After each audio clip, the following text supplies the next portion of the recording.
Hello everyone, welcome back to my YouTube channel.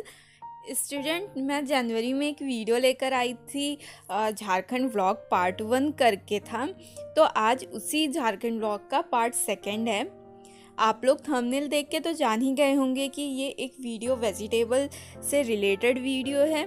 उस video में मैं आप लोगों को फ्लावर गार्डन में लगे कुछ फ्लावर्स के बारे में बताई थी, और आज के वीडियो में मैं आप लोगों को वेजिटेबल गार्डन या फिर कह लीजिए किचन गार्डन दिखाऊंगी और कुछ वेजिटेबल के बारे में भी बताने की कोशिश करूंगी।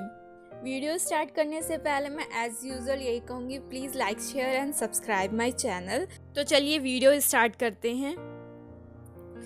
ये डोर ओपन करके अंदर चलते हैं और आप लोगों को दिखाते हैं कि जो है किचन गार्डन में कौन कौन से वेजिटेबल लगे हुए हैं, मतलब विंटर सीजन में कौन कौन से वेजिटेबल्स हम लोग लगा सकते हैं और यहाँ गार्डन में लगा हुआ है। मैं आप लोगों को यहाँ एक चीज़ बताना चाहती हूँ, इस वेजिटेबल गार्डन में फ़र्स्ट टाइम जो है वेजिटेबल्स वगैरह लगाया गया है, मतलब पहली बार ये किचन गार्डन डेवलप किया गया है। तो थोड़ा सा जो है प्रॉपर तरीके में नहीं है, जिस तरीके से किचन गार्डन प्लॉट वगैरह में कट करके प्रॉपर जो है चैनल वगैरह बना करके बनाया जाता है, उस तरीके से नहीं है। बट फर्स्ट टाइम के हिसाब से बहुत अच्छा बना हुआ है। और ये किचन गार्डन जो है प्रॉपर बाउंड्री से घिरा हुआ है। बस बाउंड्री से घेरने का मतलब यही है कि जो है कुछ आसपास के एनिमल्स वगैरह अंदर ना आ जाए और जो है क्रॉप को डिस्ट्रॉय ना करें, इस वजह से बाउंड्री वगैरह घेर दी जाती है। बाउंड्री या फिर वुडन स्टिक वगैरह से भी घेरा जा सकता है। जिस तरीके से आप लोगों को सूटेबल लगे उस तरीके से आप बाउंड्री बना सकते हैं। बस बाउंड्री बनाने का मेन उद्देश्य यही होता है कि आप जो है अपने किचन गार्डन को आसपास के एनिमल्स से प्रोटेक्ट कर सकें, जिससे कि आप जो क्रॉप लगाए हैं वो जो है डैमेज ना हो सके, इसलिए बाउंड्री बनाया जाता है। अब मैं आप लोगों को एक साइड से दिखाती हूँ कि कौन कौन से वेजिटेबल लगे हुए हैं। यहाँ पे देखिए, ये इस प्लॉट में जो है कॉलीफ्लावर एंड रेडिश लगा हुआ है। कॉलीफ्लावर जिसको लोकल लैंग्वेज में जो है फूल गोभी कहा जाता है, और जो है रेडिश को मूली कहा जाता है, वही दोनों चीज़ इस प्लॉट पे लगी हुई है। फूल गोभी एक विंटर सीजन का वेजिटेबल है। ये कोल क्रॉप की कैटेगरी में आते हैं, और इनकी फैमिली की बात करें तो ये क्रूसीफेरी फैमिली से बिलोंग करते हैं। इस फैमिली में ज़्यादातर कोल क्रॉप्स जैसे कि कॉलीफ्लावर हो गया, नोल खोल हो गया, कैबेज हो गया जिसको पत्ता गोभी कहते हैं, ब्रोकली हो गया जिसको हरी गोभी भी कहते हैं, ये सारी चीज़ें इस फैमिली में आती हैं। कॉलीफ्लावर को बोटेनिकली ब्रासिका ओलेरेशिया वैरायटी बॉट्राइटिस कहते हैं। वैसे तो क्रूसीफेरी फैमिली के जितने भी क्रॉप हैं, जितने भी वेजिटेबल हैं लाइक कैबेज, कॉलीफ्लावर, नोलखोल एट्सेट्रा, ये सब ब्रासिका ओलेरेशिया में आती हैं। बस वैरायटी चेंज हो जाती है, किसी की वैरायटी बॉट्राइटिस होती है, किसी की कैपिटाटा होती है, तो किसी की कुछ होती है। अगर फूल गोभी की और बात करें तो फिर इसकी जो लीफ होती है इसको कंज्यूम नहीं किया जाता है। इसका जो मेन पार्ट होता है जिसको कंज्यूम करते हैं, जिसको हम लोग खाते हैं, उसको क्या बोलते हैं? उसको हम लोग कर्ड बोलते हैं साइंस की लैंग्वेज में, या फिर आप लोग वेजिटेबल साइंस या ओलैरिकल्चर जिसमें हम लोग वेजिटेबल के बारे में स्टडी करते हैं, उसमें जो है कॉलीफ्लावर के एडिबल पार्ट को कर्ड कहा जाता है। कोल क्रॉप में vitamin A and vitamin C ज़्यादा पाया जाता है, और साथ ही साथ कुछ मिनरल जैसे कि phosphorus, potassium, calcium, iron etcetera, ये सब भी कुछ मात्रा में पाया जाता है। फूल गोभी में भी ये सब कुछ मात्रा में पाए जाते हैं। प्रॉपर कर्ड के फॉर्मेशन के लिए टेम्परेचर बहुत ही आवश्यक होता है। अगर प्रॉपर टेम्परेचर नहीं मिल रहा है तो फिर कर्ड फॉर्म नहीं होता है जिसको बटनिंग कहते हैं। प्रॉपर कर्ड के फॉर्मेशन के लिए टेम्परेचर की जो आवश्यकता होती है वो है 20 से 25 डिग्री सेंटीग्रेड। और इस फूल गोभी की पत्तियां भी बहुत बड़ी हो गई हैं, लेकिन इसका जो ईडिबल पार्ट है यानी कि कट, वो बहुत छोटा है। इस डिसऑर्डर को बटनिंग कहते हैं। जैसा कि मैं आपको पहले बता चुकी हूँ, ये टेम्परेचर की वजह से होता है और जो है न्यूट्रेंट की डेफिशिएंसी से होता है। मतलब जितने भी न्यूट्रेंट इसको दिए जाते हैं वो सारे लीफ एब्जॉर्ब कर लेती है, जिससे कि कट छोटा ही रह जाता है। इसके अच्छे कट फॉर्मेशन के लिए आसपास के लीव्स को कट करते रहना चाहिए, जिससे कि जो है जितना भी न्यूट्रिएंट हो वो जो है कट ले और जो है अच्छी फॉर्मेशन उसकी हो। अब आगे बढ़ती हूँ और आप लोगों को रेडिश यानी कि मूली दिखाती हूँ। ये रूटेशियस फैमिली का एक मेंबर है। इस फैमिली में mainly root crop like radish हो गया, टर्निप हो गया, बीट रूट जिसको चुकंदर कहते हैं, ये सारे वेजिटेबल्स आते हैं। इन सब के लॉन्ग अंडरग्राउंड मेन रूट होते हैं और टैप रूट्स भी होते हैं। मैं यहाँ पे एक रेडिश अप्रूट करके दिखाती हूँ आप लोगों को। वैसे तो अप्रूट करने का सही तरीका यह है कि पहले आप इसके आसपास थोड़ा सा पानी डाल लें, जिससे कि सॉइल थोड़ा सा मॉइस्ट हो जाएगा, यानी कि नम हो जाएगा और आसानी से मेन रूट के साथ रेडिश बाहर आ जाएगा, वरना मेन रूट सॉइल में ही रह जाता है। एंड एग्जैक्टली वही हुआ यहाँ पे, बिकॉज मैं भी बिना सॉइल मॉइस्ट किए ही अप्रूट करने की कोशिश कर रही थी। इस मूली को देखिए, अभी ये हेल्दी और गुड क्वालिटी की है और इसके छोटे छोटे टैप रूट्स भी आप देख सकते हैं। रूट वेजिटेबल्स मेनली सैलड में यूज़ होते हैं और बहुत वो न्यूट्रिशियस भी होते हैं। और कुछ लोग मूली की पत्तियों को एज अ साग में भी यूज़ करते हैं, मीन्स जो मिक्स साग बनता है उनमें भी मूली की पत्तियां डालते हैं। इसलिए बहुत तरह से इसको कंज्यूम किया जाता है और मोस्टली ये क्रॉप खेतों की जो मेड़ होती है उस पे ही ग्रो किया जाता है। ये कुछ मूलियाँ जो अप्रूट किया गया था घर में सैलड पर्पस के लिए, उसका देखिए हम लोग क्या किए थे। एक्चुअली ये एक आर्ट होती है जिसमें वेजिटेबल को डेकोरेट किया जाता है। इसको मोकी मोनो बोलते हैं जापानीज़ लैंग्वेज में। जिस तरीके से जापानीज़ लैंग्वेज में एक बोनसाई होता है जो कि जिसमें मिनीएचर या मिनी प्लांट्स ग्रो किए जाते हैं, उसी तरीके से वेजिटेबल्स या फ्रूट्स वगैरह को भी डेकोरेट किया जाता है। ये एक आर्ट होती है जिसको मोकी मोनो बोला जाता है जापानीज़ लैंग्वेज में। ये बगल के प्लॉट पे कोरिएंडर यानी कि धनिया लगी है। ये एक विंटर सीजन की स्पाइसेस वेजिटेबल क्रॉप है। ये spice as well as condiment दोनों के कैटेगरी में आती है, बिकॉज इसकी लीव्स या इसके सीड दोनों ही एरोमा एंड फ्लेवर कंटेन करते हैं। और देखिए आप लोग, इसमें अब फूल आने लगे हैं, इसका मतलब ये अब मैच्योर होना शुरू हो गई है। नेक्स्ट वाले प्लॉट पे चना लगा हुआ है। ये अभी बहुत छोटा है। इसके लीव का साग बनाने में भी यूज़ किया जाता है। मीन्स जो मिक्स साग बनाए जाते हैं उसमें लोग ये चने के लीव्स का भी यूज़ करते हैं।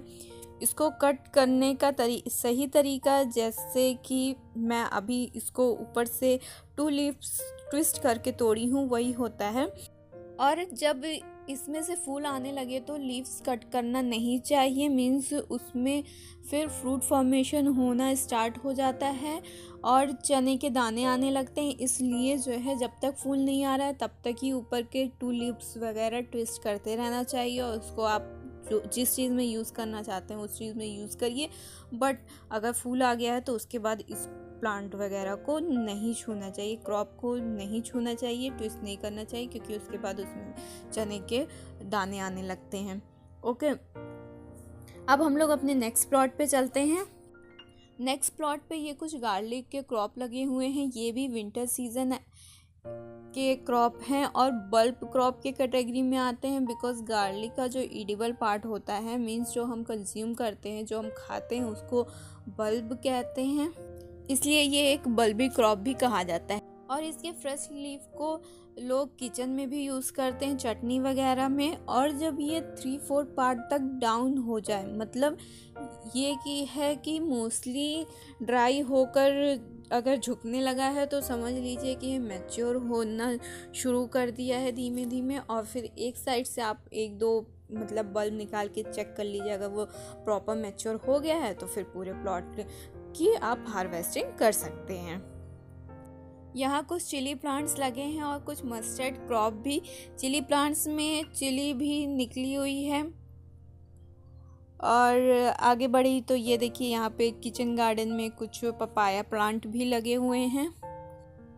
गाइस यहाँ पे देखिए टोमेटो लगा हुआ है, टोमेटो जिसको हम लोग टमाटर के नाम से जानते हैं।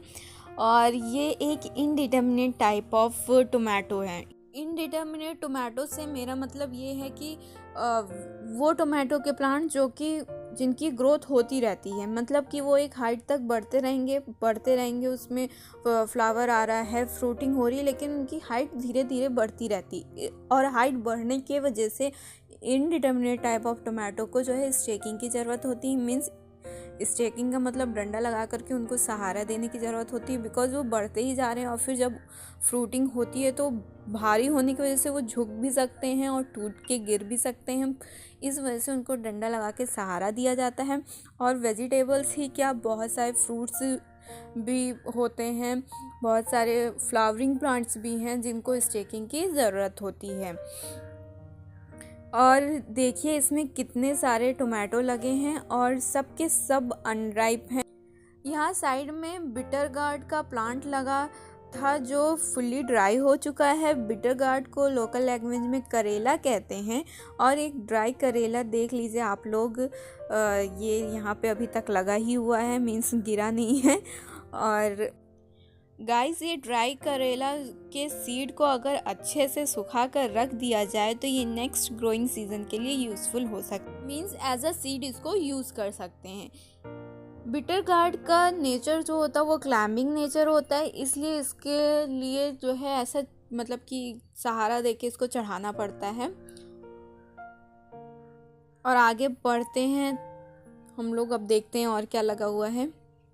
यहाँ देखिए अगेन यहाँ पे लहसुन लगा हुआ है और यहाँ पे कुछ सरसों का पेड़ लगा हुआ है। इसके फ्लावर येलो कलर के होते हैं और बहुत ही सुंदर लग रहा है। ये सरसों से हम लोगों को सरसों की सीड जो है मिलती है। और सरसों की सीड की हार्वेस्टिंग से क्या बनता है, उसकी हार्वेस्टिंग से सरसों का तेल निकलता है जिसको मस्टर्ड ऑयल कहा जाता है। यहाँ पे कुछ प्लांट जो है पी के भी लगे हुए हैं, पी यानी कि मटर। और मटर एक विंटर सीजन की क्रॉप है। पी को बहुत डिशेस में यूज़ किया जाता है, लाइक मटर बिरयानी हो गई, मटर पुलाव हो गया, मटर पनीर हो गया, एट्सेट्रा। तो मटर का बहुत सारा यूज़ है। और तो और ऑफ सीज़न वेजिटेबल के लिए इसको फ्रोज़न करके भी रखा जाता है। यहाँ पे आप लोग देखिए कुछ कैबेज लगा हुआ है, ये भी कोल क्रॉप की फैमिली का एक मेंबर है। स्टार्टिंग में मैं आप लोगों को बता चुकी हूँ कोल फैमिली के बारे में। थोड़ा सा ही लगा हुआ है कैबेज यहाँ पे अभी, मीन्स बहुत ज़्यादा नहीं लगा हुआ है, कहीं कहीं पे लगे हुए हैं। और कुछ ग्रासेस भी निकले हुए हैं प्लॉट पे। अगर मैं आप लोगों से प्रॉपर ग्रोथ एंड डेवलपमेंट की बात करूँ वेजिटेबल्स की, तो बहुत ज़्यादा इम्पॉर्टेंट होता है, बहुत आवश्यक होता है कि हमारे प्लॉट पे जिस पे हम वेजिटेबल ग्रो किए हैं तो इस चीज़ का ध्यान रखिए कि किसी भी प्रकार का वहाँ पे वीड ना हो, खरपतवार ना हो या ग्रासेस ना उगी हो।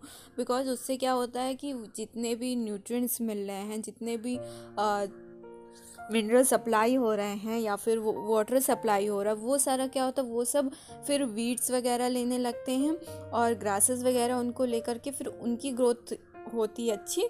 और हमारा जो मेन वेजिटेबल होता है उनकी ग्रोथ नहीं हो पाती है। इसलिए इस बात का ध्यान रखना बहुत ही इम्पॉर्टेंट होता है।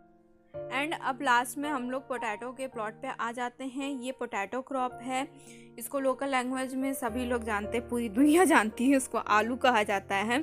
और इसको एक ट्यूबर क्रॉप भी कहा जाता है। ये ट्यूबर क्रॉप की कैटेगरी में आता है बिकॉज आलू जो है वो एक ट्यूबर के होता है साइंस के लैंग्वेज में। और अगर मैं झारखंड के सॉइल के बारे में बताऊं तो यहाँ पे जो है सैंडी सॉइल हो गया, ब्लैक सॉइल हो गया, एट्सेट्रा ये पाया जाता है। और Sandy soil is best for the growth and development of fruit and vegetable. Means Sandy loom soil बिल्कुल परफेक्ट होता है फ्रूट एंड वेजिटेबल के डेवलपमेंट के लिए, उनके ग्रोथ के लिए। तो यहाँ पे भी सैंडी सॉइल पाया जाता है। और यहाँ पे जो मैं वेजिटेबल वगैरह देखी हूँ, जैसे आपको अभी मूली दिखाई थी, वो भी काफ़ी अच्छी क्वालिटी की हुई थी। और आगे मैं आप लोगों को जो आलू वगैरह खोद के निकाला गया था, डिगिंग करके निकाला गया है, तो वो भी दिखाऊंगी, काफ़ी अच्छी क्वालिटी की हुई। मीन्स मेरा कहने का मतलब ये है कि यहाँ की सॉइल जो है बहुत ही सुटेबल है वेजिटेबल के ग्रोथ एंड डेवलपमेंट के लिए। और आलू की बात करें तो आलू को काफ़ी केयरिंग की ज़रूरत पड़ती है, मतलब बीच बीच में सॉइल को चढ़ाना पड़ता है। चढ़ाने से मतलब ये है कि जो है सॉइल अगर ड्राई होके खिसक गई है और जो है आलू जो है डायरेक्ट कांटेक्ट में आ गया सन रेजेस के, तो उसमें ग्रीनिंग की प्रॉब्लम हो जाती है। ग्रीनिंग क्या है, जब सनलाइट डायरेक्ट आलू पे पड़ती है तो उसमें ग्रीन कलर का फॉर्मेशन हो जाता है। अक्सर आप लोग देखे होंगे फॉर्मेशन होता है, उसको सोलेनिन कहते हैं। सोलेनिन क्या होता है, सोलेनिन बहुत ही पॉइजनस पिगमेंट होता है ग्रीन कलर का, जो कि बिल्कुल अनफिट होता है कंज्यूम करने के लिए। अगर आलू में 3-4 पार्ट जो है ग्रीन हो चुका है, सोलेनिन का फॉर्मेशन हो चुका है, तो आप लोग उसको मत खाइएगा। और अक्सर ऐसा देखा जाता है कि जो है आलू में जब ग्रीन पिगमेंट होता है थोड़ा बहुत, तो लोग उसको यूज़ कर लेते हैं किचन में उसको कंज्यूम करने के लिए, उसकी टेबल्स के साथ उसको पकाने के लिए, डिशेस बनाने के लिए। बट अगर 3/4 पार्ट जो है सोलेनिन से कवर हो चुका है, मीन्स आलू 3/4 पार्ट ग्रीन हो चुका है, तो फिर आप उसको कंज्यूम ना करिए, बिकॉज वो बहुत ही पॉइजनस होता है और बहुत ही अनफिट होता है हेल्थ के लिए। और यहाँ पे देखिए कुछ फ़ोटोज़ में आप लोग की जो है आलू जो है डिग करके जो है निकाला गया था, और बहुत ही अच्छे क्वालिटी के आलू हुए हैं। और ये जो पाइप है, यहाँ से पूरे किचन गार्डन में वाटर सप्लाई होता है। और इसी के साथ मैं यहाँ पर अपना वीडियो एंड करती हूँ किचन गार्डन का। झारखंड व्लॉग का पार्ट 2 जो था उसको मैं यहीं पे एंड करती हूँ। उम्मीद है कि आप लोगों को ये वीडियो अच्छा लगा होगा। एंड मैं आप लोगों से यही कहूँगी, please like, share and subscribe my channel, and don't forget to hit the bell icon so you never miss any update from my channel, that is agriculture at a glance. Thank you.